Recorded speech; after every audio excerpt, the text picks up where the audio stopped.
Hello everyone, this is Nonsense Football Club. In this video, we're gonna discuss about a formation, and this is about Ronald Koeman's 3-4-3 formation. Hope you will enjoy this video. So without talking much, let's go to the formation table.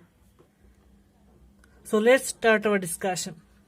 In Ronald Koeman's 3-4-3 formation, there is 3 center backs, 2 wing backs, 2 central midfielders, and 3 forwards. So let's come to the defensive side first. There is 3 center backs. As there is 3 center backs, it's one kind of attacking formation. The main reason to use this formation is to get the highest chance and to score goals. So there is 3 center backs. Now the question is, why there is 3 center backs? There could be 2 center backs. You know, Barcelona's defense is not so good. In their traditional 4-3-3 formation or 4-2-3-1 formation, there is 3 center backs, and as a result they were humiliated by Bayern Munich in the 8-2 tragedy for their poor defense.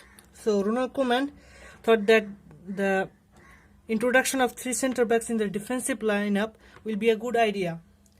Now come to the 3 players, Mingueza, Araujo and Piqué. They are 3 different kind of center backs.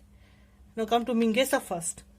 He is really a specialist in tackling. He's very good in standing tackle, sliding tackle. And Araujo, he has really to quick feet and really a fast playing defender. Though he is not a ball playing defender, but his speed is really good to beat up players, and it's very difficult to dribble past him. And Piqué, you know that he is very famous for his positioning sense. So 3 different kind of defenders, and Koeman, I think he is very lucky to have these defenders in his defensive line. Now come to the wing backs. Come to Dest first. You know, Dest is really a good youngster, as well as Mingueza. Mingueza is another promising star for La Masia and obviously the Barcelona's main team. Anyway, come to Dest. You know that he's really an attacking fullback and his defensive side is a little bit poor. So Ronald Koeman has given him the duty to play as a wing back, because in the wing back duty you will have enough chance to participate in the team's attack, not as much as in the defensive side. As he has Mingueza behind him, he will get enough chances to overlap, to link up with Messi, with Busquets or De Jong or Pedri. He has enough space to run for overlapping and deliver some crosses or passes with the midfielders, and obviously Messi or Dembele. And I think this is really a good idea of Koeman to give Dest an attacking role. Same thing comes to Alba. You know, Alba currently his form is not good in the defensive side, so Koeman has also given Alba the same role as Dest. Alba can overlap because he is in the wing back position now, no more duty in the defensive side as the traditional 4-3-3.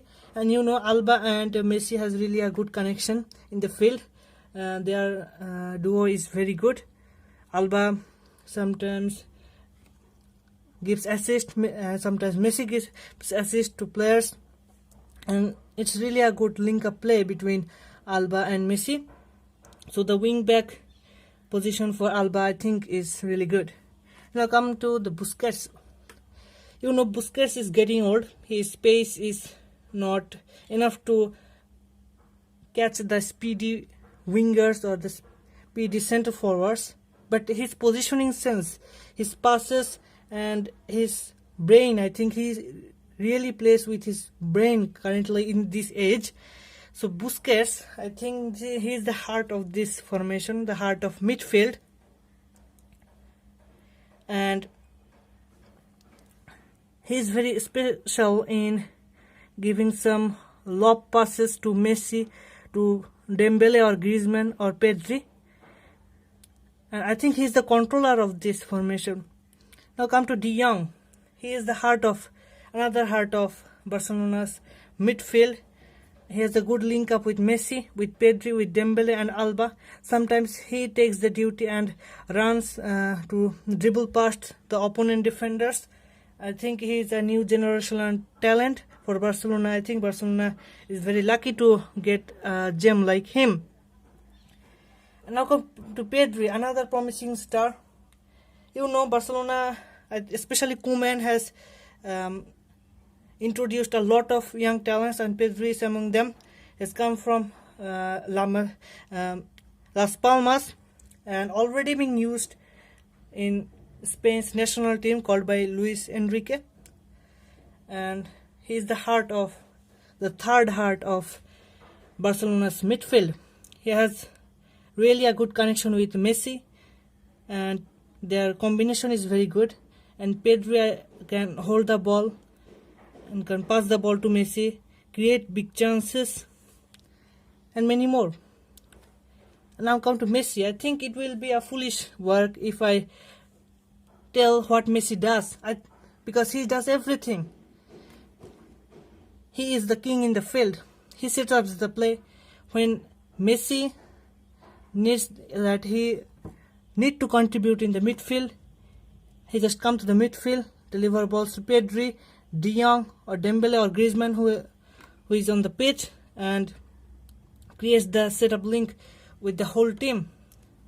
And now come to the Dembele or Griezmann role. I think this is a very nice, and Koeman is very intelligent that he has been using Dembele as a number 9, because you know Dembele's finishing is not good and his touches are not good. So if he allows to play Dembele in the touch lines, Dembele will consequently lose the balls. As a result, Barcelona's attack will go into vain. So using Dembele in the number 9 position, though he has not a good finishing, but using in the number 9 position because Messi gives him the ball, but Dembele can score goals. And for this setup link, they have humiliated Real Sociedad by 6 goals. I think you have understood what does this formation means. So the Barcelona fans will be very proud to know that this formation is also being used by Zinedine Zidane currently. He is also using 3-4-3 formations. So I think this formation will be a very good idea for Barcelona in the rest of the season. I hope that Koeman will use this formation in the next season too. So this was all about Ronald Koeman's 3-4-3 formation. Hope you have enjoyed this video. If do, please give likes and comments, and also subscribe the channel. It will be very inspiring for me if you share this video to your friends. So thank you all for watching this video.